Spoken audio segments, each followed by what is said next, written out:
자, 오늘도 좋은 날입니다. 하나님의 나라에 대해서 말씀을 계속 나누겠습니다. 실제로 한번 우리는 하나님의 나라는 기본적인 이해를 가졌기 때문에 다시 한번 그러면 하나님의 나라의 실제 또 이 하나님의 나라와 관련된 하나님의 본성, 하나님 나라의 어떠한 표현은 어떠한 것인가, 또 하나님 나라와 영광과는 어떠한 관계가 있는가, 이런 것을 한 번쯤은 볼 필요가 있습니다. 그럼 먼저 하나님의 나라의 실제는 무엇인가? 우리가 잘 알다시피 하나님의 나라의 실제는 바로 생명의 씨가 되시는 그리스도다. 사실 그리스도가 하나님 나라의 실제인데 바로 그분은 하나님의 나라를 세우기 위해서 바로 그분의 생명, 그분의 씨를 우리 마음에 심으러 오신 줄 믿습니다. 그래서 그분이 사역하실 때 첫 번째 비유가 바로 씨 뿌리는 비유였다고 말씀을 드릴 수 있습니다. 그래서 이 마가복음 4장 3절에 들으라, 씨를 뿌리는 자가 뿌리러 나가세. 첫 번째 씨를 뿌리는 그런 말씀을 하시고, 뒤에 보니까 이렇게 말하죠. 그 설명을 할 때 4장 26절에 또 이르시되 하나님의 나라는 사람이 씨를 땅에 뿌린과 같다. 그래서 이 하나님 나라를 설명할 때 사람이 씨를 땅에 뿌린과 같다, 이렇게 말씀합니다. 여기서 이 사람은 바로 누구냐? 우리 주 예수님이 우리 마음의 밭에 씨를 뿌리러 오셔서 우리 안에 하나님의 나라의 씨를 뿌렸다는 거예요. 그래서 이 하나님 나라의 실제가 무엇인가? 생명의 씨가 되시는 바로 그리스도다. 그래서 그리스도가 우리 마음 안에서 씨로 뿌려졌고, 이것은 당연하게 어떻게 이제 자라고 성장하고 결국 열매를 맺게 되면 추수하게 됩니다. 그래서 사실 실제로 주님이 휴거라는 것은 사실 어떻게 보면 우리가 주님께 익은 자로서 어떻게 휴거되는 거예요. 그러한 하나님의 나라는 생명적인 그런 관점, 생명적인 관점의 모든 시작은 거듭남이죠. 우리 거듭남으로 말미암아 하나님의 생명을 얻게 됩니다. 그래서 하나님 나라는 우리가 알다시피 어떤 다스리가 통치 영역의 의미도 다 포함되어 있지만 기본적으로 실제는 바로 생명의 시인 그리스도다. 이것을 분명히 알아야 됩니다. 그래서 하나님은 하나님의 자신인 생명을 우리 안에 심으셨습니다. 그래서 사실 그분이 우리 안에 사십니다. 그 우리 안에 사시는 그것을 우리가 하나님 나라의 시작이라고 말씀을 드릴 수 있습니다. 그래서 그냥 보통 우리 사람도 이 사람이라는 것은 이제 사람의 어떤 유전인자를 갖고 태어나죠. 사람은 그 유전인자가 있기 때문에 결국 그 안에서 사람으로서 자라고, 그래서 우리 사람의 나라에 속해 있는 것처럼 바로 우리 주 예수님이 하나님 나라의 유전인자다, DNA다, 이렇게 말할 수 있는 거예요. 그래서 그것이 우리 안에서 자라고 성장하게 되는 줄 믿습니다. 다시 한번 26장부터 4장 26절부터 29절 다시 한번 읽어보니까 이제 또 이르시되 하나님의 나라는 사람이 씨를 땅에 뿌린과 같으니 그가 밤낮 자고 깨어 하는 중에 씨가 나서 자라되 어떻게 그리 되었는지를 알지 못하느니라. 땅이 스스로 열매를 맺되 처음에는 싹이요 다음에는 이삭이요 그 다음에는 이삭에 충실한 곡식이라. 열매가 익으면 곧 낯을 대나니 이는 추수 때가 이르렀음이라. 그러면서 하나님 나라에 대한 설명을 자세하게, 바로 우리가 그것이 자라고 성장하고 열매 맺고 추수하는 그런 의미를 말씀한다고 드릴 수 있습니다. 그리고 그러니까 실제로 하나님의 나라는 우리 안에 심겨진 예수 그리스도시고 이것이 이제 성장하는 거예요. 그러니까 우리가 영적으로 성장할 때 하나님 나라가 어떻게 해요? 우리 안에서 확장되는 겁니다. 확장되는 겁니다. 그래서 우리가 이렇게 영이 구원받고 우리 혼의 생각이 이제 변화되고 우리의 모든 감정도 변화되고 우리의 자아도 이제 우리의 어떤 천연적인 능력도 이렇게 다 바뀌는 것이 어떻게 보면 점점점 우리 안에 하나님 나라가 어떻게 되는가 확장되어 가는 거죠. 전에는 지금은 이제 우리 거듭난 영 안에는 하나님 나라가 이미 세워져 있죠. 영 안에 그리스도가 계신데 이제 그 하나님 나라가 우리 혼 안에서 우리의 생각과 감정과 의지와 우리 모든 존재 안에도 점점점 어떻게 자라고 확장되는 거예요. 우리가 온전히 나중에는 하나님 나라가 될 줄 믿습니다. 그러한 의미로서 결국 우리는 하나님의 나라가 될 거다 이렇게 표현을 해요. 우리 예를 들어서 계시록 1장 6절에 보니까 그의 아버지 하나님을 위하여 우리를 나라와 제사장으로 삼으시니, 그러니까 우리를 뭐로 삼았어요? 우리를 그 앞에 나라를 삼았다 그래요. 우리가 인간적인 관점에서 이해가 잘 안 가도 하나님이 우리를 그분의 나라로 삼으시고 우리는 결국 그분의 나라가 될 겁니다. 그러니까 그분이 또 우리 안에 사시죠. 또 하나님이 우리의 나라지만 또 우리는 하나님의 나라. 하나님이 우리를 그분의 나라와 또 그분을 섬기는 제사장으로 삼았다. 그래서 성경은 계속 신약 성경은 이 나라에 대한 나 요한은 나라에 참여했다 이렇게 나라에 대한 늘 그런 이야기를 많이 합니다. 그래서 이제 우리는 그분 안에서 태어났고 그분 안에서 실제로 자라게 되는데 그분의 이것을 이 땅에서 그것을 우리가 교회 생활이라고 말하는 것은 바로 하나님의 나라의 생활이다 이렇게 말씀합니다. 그래서 하나님 나라의 확장은 바로 우리의 교회 생활을 통해서 우리의 성장을 의미한다. 세 번째로 보면 이 하나님 나라는 실제로 다스려지는 영역이죠. 그래서 여러분들이 이 생명 안에서 왕노릇한다. 재채기가 하나님의 나라의 확장은 하나님 나라의 실제는 또 우리가 우리 안에 주님의 통치와 다스림의 영역입니다. 그러니까 여러분들이 하나님 나라의 실제는 주님이 내 안에서 다스림에 우리가 순종할 때 하나님 나라의 실제를 체험하는 것입니다. 그래서 하나님 나라는 우리 안에서 점점점 우리 혼안으로 확장되어 나가고 또 하나님 나라의 실제는 그분의 다스림의 영역이기 때문에 우리는 그 생명으로 그분이 다스리는 겁니다. 그 생명의 느낌에 우리가 어떻게 순종할 때 우리는 하나님 나라의 영역 안에 있는 것을 분명히 알아야 된다. 그래서 실제로 하나님이 우리를 다스린다는 여러 가지 의미가 다스릴 때 생명의 느낌을 주는데 이 생명의 느낌을 통하여 우리를 통제하시죠. 이끌어 가시죠. 근데 그것을 다른 표현으로 빛비치심이라 그래요. 빛비침. 우리가 태초에 말씀이 계셨고 그 말씀 안에 생명이 있었는데 그 생명은 사람들의 뭐라 그래요? 빛이라 이렇게 말해요.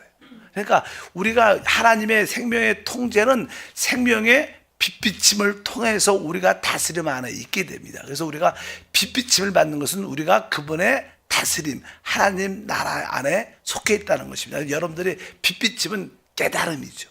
하나님이 빛을 주시면 우리 안에 어떤 깨달음이 있어서 그 깨달음에 순종하고 깨달음에 따라가는 그러한 인도하심, 다스림이 있는데 그래서 주님이 결국 이 새하늘과 새 땅에는 그 하나님의 그 빛비침을 통하여 우리를 다스리게 돼요. 그래서 이 생명의 빛의 다스림을 받는 것이 하나님 나라의 실제의 생활이다. 그래서 여러분들이 하나님 나라에 산다는 것은 바로 우리 생명의 빛에 대한 다스림에 순종하시기를 바랍니다. 계시록 22장 5절에 이렇게 말하죠. 다시 밤이 없겠고 등불과 햇빛이 쓸데없으니 이는 주 하나님이 그들에게 빛이심이라. 그들이 세세토록 왕노릇하리로다. 하나님이 우리에게 그 빛비치심을 줄 때, 깨달음을 줄 때, 그 빛비침에 따라 우리가 순종할 때, 그 빛비침에 다스림을 안 했을 때 우리는 모든 것을 다스리고 이기고 누리게 됩니다. 그래서 하나님의 나라의 실제는 바로 우리 안에 생명의 빛비침에 순종하는 것이구나. 그래서 여러분들이 내적으로 어떠한 기름 부음의 빛비침에 성령의 운행하심에 생명의 느낌이 오면 거기에 순종할 때 이것이 하나님 나라의 영역 안에 여러분들이 있는 것이다. 그래서 하나님 나라의 실제는 이거구나. 바로 예수가 그 생명의 시혜가 실제고, 그것은 결국 우리 안에서 성장하게 되고, 결국 그것은 빛비침을 통해서 다스리는 영역이 되는 게 실제로 우리 안에서 일어나는 하나님 나라의 체험인 줄 믿습니다. 그럼 두 번째로, 그러면 하나님 나라의 이 본성은 무엇인가? 본성. 하나님의 나라는 어떠한 본성을 가지고 있는가? 실제로 하나님의 나라는 기본적으로 신성합니다. 신성한. 우리가 보통 하나님께 속한 것을 우리가 보통 신성이라는 단어로 신성. 그래서 하나님께 속한 것, 오직 하나님만이 가지고 있는 분별된 것, 이런 것들을 신성하다 그래요. 신성. 하나님께 속한 성품이죠. 그러니까 성경에 신성이라는 단어 몇 개 나와요. 로마서 1장 20절에 창세로부터 그의 보이지 아니하는 것들, 곧 그의 영원하신 능력과 신성이 그가 만드신 만물에게 분명히 보여 알려졌나니, 이렇게 말합니다. 바로 그의 영원하신 능력과 그분의 신성, 하나님께 속한 것.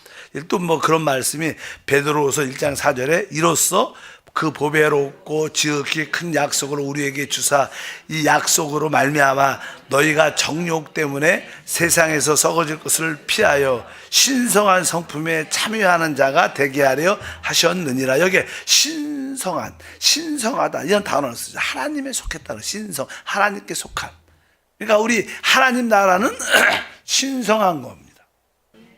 하늘에 속한, 하나님께만 속한, 하나님에 의해서만 분별된 하나님께 속한 것이다. 그래서 하나님 나라는 신성한에 속한 것이다. 이렇게 기본적으로 이해를 해야 되고, 또 이 하나님 나라는 이 하늘에 속하 있죠. 조금 표현이 비슷하지만 신성한 것과 또 하늘을 초월한 영적인 하늘에 속한 것인 것을 알아야 돼. 하나님 나라는 어디? 하늘에 속한, 하늘을 초월하는 거에 속한 영역이다. 이렇게 우리가 이해도 가져야 되고, 또 이 하나님의 나라는 실제로 영에 속한 거예요. 그래서 이 거듭난 영 안에 계신 성령에 의해서 하나님의 나라가 우리 안에 체험되는 겁니다. 그러니까 하나님 나라는 신성하고 하늘에 속한 것이고, 한편적으로 뭐예요? 영에 속한 것이다. 그러니까 영에 속한 거는 우리가 거듭난 영 안에 있어야 그 성령을 통하여 하나님의 나라를 체험할 수 있는 거예요. 그러니까 우리 육신적으로 우리 생각 안에서 하늘나라 체험되는 게 아니라, 왜? 영에 속해 있기 때문에. 그래서 거듭난 영 안에 계신 성령을 통해서 하나님 나라를 우리가 체험하고 누릴 수 있다. 그래서 신성하고 하늘에 속했으며 영적인 영에 속한 하나님의 나라다. 그래서 마태복음 5장 3절에 심령이 가난한 자는 복이 있나니 천국이 그들의 것입니다. 그러니까 천국, 하늘의 나라, 하늘 나라는 보니까 어디에 속했어요? 심령이 가난해. 영 안에서 다 세상에 속한 것이 다 비워질 때, 세상에 속한 것을 다 내려놓을 때 우리 영 안에 하나님의 나라가 실제로 누려지고 체험된다.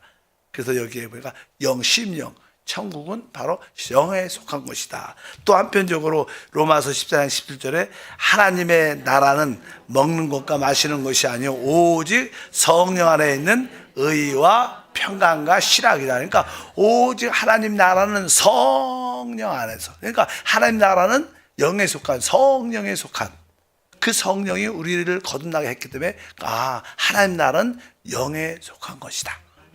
이렇게 그리고 그것이 뭐예요? 하나님 나라의 본성의 요소들인 것을 알아야 됩니다. 한편적으로 하나님의 나라는 우리 주님이 이 땅에 사람으로 오셨어요. 사람으로 오셨죠. 근데 이제 그분은 보통 우리가 하나님께 속한 하나님의 속성이 있습니다. 예를 들어서 하나님은 사랑이에요. 하나님은 의로우십니다. 이것은 이제 하나님께 속했을 때 하나님의 속성입니다. 하나님의 속성이 우리 사람에게 나타날 때, 저 사람이 진짜 사랑이 많어. 저 사람은 참 의로워. 그래서 인간의 아름다운 미덕이에요. 주님이 이 땅에 오셨을 때 그분은 사람을 오셨기 때문에 그분은 인간의 미덕을 갖고 있었어요. 참 온유도 하시고 사랑도 충만하시고 의로우시고, 그냥 인간의 최고의 미덕으로 하나님 나라가 표현된다는 거예요. 우리는 결국 우리 사실 사람이 타락할 때 사람의 그 모든 아름다운 미덕까지 타락했고 잘못되고 오염됐기 때문에 주님이 이 땅에 오셔서 그 사단을 멸하시고 그 사람의 그 미덕을 어떻게 했어요? 회복하시죠. 그래서 우리가 참된 믿음의 생활을 하면 우리는 파괴된 인성을 가지고 있죠. 잘못된 자기 중심적인. 근데 그것이 뭐냐면 주 예수로 말미암아 회복되면서 우리나라에 우리 안에 미덕에 점점점 하나님 나라가 나타나게 된다. 그러니까 인간의 아름다운 덕들이 하나님 나라의 실제다. 그래서 우리가 사람으로서의 어떤 사랑, 어떤 겸손, 의로움, 그러한 인간의 미덕을 볼 때 우리는 하나님 나라를 볼 수 있다. 이렇게 표현할 수도 있습니다. 그러니까 인간의 회복된 미덕이 곧 하나님의 나라의 속성들이다. 결국 우리는 그러한 모습을 다 어떻게 회복하게 될 겁니다. 이렇게 해서 그런 의미도 가지고 있습니다. 또 한편적으로 하나님의 나라의 속성 중에 하나는 하나님 나라는 아주 이렇게 순수함을 갖고 있어요. 순수하다. 순수하다는 뜻은 이렇게 부패되지 않았다는 거예요. 그러니까 부패되지 않았다는 그런 의미 중에 하나는 우리가 주님이 우리를 설명할 때 너희는 이 땅의 소금이다. 성경을 보니까 마태복음 5장 13절에 너희는 세상의 소금이니 소금이 만일 그 맛을 잃으면 무엇을 짜게 하리요. 후에는 아무 쓸데없어 다만 밖에 버려져 사람에게 밟힐 뿐이니라. 그러니까 너희는 세상의 이 땅의 소금이다. 소금의 기능은 소금의 순수함은 모든 부패를 막는 기능이 있습니다. 그러니까 하나님의 나라에는 순수함을 가지고 있기 때문에 모든 타락과 부패로부터 이기는 힘이 있어요. 그래서 우리가 하나님 나라를 이렇게 체험하게 되면 우리는 순수함이 회복돼서 이 세상의 모든 부패함과 썩어짐을 우리가 방지하는 그런 순수함이다. 하나님 나라의 본성 중에 본성은 그러한 요소가 있다는 것을 분명히 알아야 됩니다. 그리고 하나님 나라는 실제로 영원한 거예요. 영원하니까 바로 그 영원함도 하나님 나라의 어떠한 속성이 본성이 될 수 있습니다. 하나님 나라는 영원함. 결국 우리가 하나님 나라에 속했기 때문에 우리는 영원함을 누리게 될 겁니다. 인간의 삶이 뭐예요? 영원함을 갖는 거죠. 어쩌든지 우리가 이러한 하나님 나라의 어떠한 실제가 무엇이고 하나님의 나라의 어떠한 본성이 무엇인가? 하나님 나라는 신성한 것이고 이러한 하늘에 속한 것이고 영적인 것이고 또 인간으로서는 인간의 입장에서는 그 회복된 미덕, 아름다움을 다 갖고 표현되는 거죠. 그럴 때 하나님 나라가 표현되는 거예요. 여러 가지 요소, 순수함도 있고 영원함도 있는 것이 하나님 나라의 본성인데 우리는 그 하나님 나라의 이러한 본성들을 최고로 앞으로 누리게 될 것이다. 그러한 말씀을 드릴 수 있습니다. 또 이제 세 번째는 이제 하나님 나라의 어떤 표현을 의미합니다. 아까 제가 말씀드렸습니다. 이 하나님은 예를 들어 사랑이시다, 의로우시다, 거룩하시다. 이것이 하나님의 어떠한 속성이에요. 속성. 영이시고. 근데 이런 것들이 사랑, 의, 하나님의 거룩함이 이제 우리 사람에게 나타날 때 우리가 사람은 그것을 아름다운 덕이라 그래요. 그러니까 우리는 그러한 하나님의 그 속성을 우리가 하나님을 체험함으로 사랑으로 하나님을 표현할 수 있는 거예요. 어떤 사람들은 저분 보면 진짜 끝없는 어떤 아름다운 아주 순수한 사랑이 있어요. 사람을 대하는 모습에서. 우리 주님도 늘 가난하고 약하고 또 이렇게 세리고 죄인인 그들을 다 사랑으로 품잖아요. 모든 사람을 품을 수 있는 그런 것을 보면서 우리는 뭘 봐요? 하나님의 표현을 보는 겁니다. 그분의 사랑. 우리 주님께서 어떤 문둥병자가 왔을 때 사실 그 당시 문둥병자는 일반적인 사람 속에 들어올 수도 없고 또 그 사람을 만지면 부정하게 되기 때문에 그를 만질 수도 없고 볼 수도 없고 또 사람은 문둥병 환자는 그 당시에 이게 무섭죠. 또 징그럽고 그러니까 만지고 싶어 하지도 않습니다. 성경에서도 부정하다 그러니까 만지지 말라고 말하니까. 근데 우리 주님께서 그 사람이 나오니까 저를 깨끗하게 하실 수 있습니다. 이렇게 말하니까 그냥 말로만 우리 주님이 깨끗해져라 이렇게 할 수도 있는데 그분은 뭐예요? 그에게 손을 대시면 깨끗함을 얼마나 그 사랑이죠. 사랑. 이 사랑의 실제를 보여줘요. 바로 그것이 뭐예요? 하나님의 표현, 하늘나라의 표현입니다. 그러니까 우리가 이 하나님 나라를 표현하려면 그분은 또 의를 갖고 계시죠. 또 우리 삶 가운데 우리가 주 예수를 믿고 성령 충만하고 우리가 의를 갖게 되면 많은 사람들이 우리 속에서 뭘 볼 수 있어요? 하나님의 나라를 표현할 수 있어요. 그러니까 우리의 생활 속에서 사랑이 하나님의 표현이 되고 우리가 하나님을 어떻게 나타내요? 우리가 서로 진짜 사랑할 때 하나님이 표현되는 거예요. 우리가 서로 화평할 때 뭐 어떻게 돼요? 하나님이 남들이 볼 때는 표현되고 볼 수 있는 거예요. 이것이 뭐예요? 우리의 신앙생활의 모습인 줄 믿습니다. 내일 계속하겠습니다. 하나님 아버지 감사합니다. 다시 한번 하나님의 나라에 대해서 말씀을 나눕니다. 하나님 나라가 어떻게 우리 안에 심겨졌고 우리 안에서 자라고 성장하는 것을 보게 하시고 하나님 나라의 실제 다스림의 영역에서 주를 섬기게 도와주시고 하늘나라의 본성과 하나님 나라의 표현들을 우리가 교회 생활을 통하여 나타나도록 도와주시옵소서. 주 예수 이름으로 기도합나이다. 아멘. 하늘에 계신 우리 아버지여 이름이 거룩히 여김을 받으시오며 나라가 임하시오며 뜻이 하늘에서 이루어진 것 같이 땅에서도 이루어지리라. 오늘 우리에게 일용할 양식을 주시옵고 우리가 우리에게 죄 지은 자를 사하여 준 것 같이 죄를 사하여 주시옵고 우리를 시험에 들게 하지 마시옵고 다만 악에서 구하시옵소서. 나라와 권세와 영광이 아버지께 영원히 싸움나이다. 아멘.